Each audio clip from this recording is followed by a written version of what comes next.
भी घर के कामों से बिल्कुल गाफिल थे।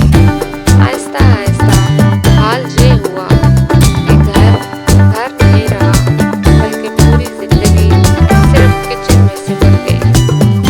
हर वक्त रेनू भाभी के हाथ आटे, दाल और चावल में मसरूफ रहते। बाकी सब लोग जैसे किचन के बोझ से आजाद थे।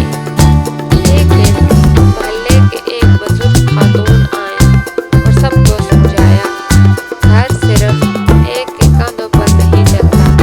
अगर सब मिलकर जिम्मेदारियां बांट लें तो जिंदगी आसान और खुशहाल हो जाती है। ये बात सबके दिल को लग गई। उस दिन के बाद से घर वालों ने फैसला किया कि खाना, सफाई और बच्चों की देखभाल सब मिलजुल कर करेंगे।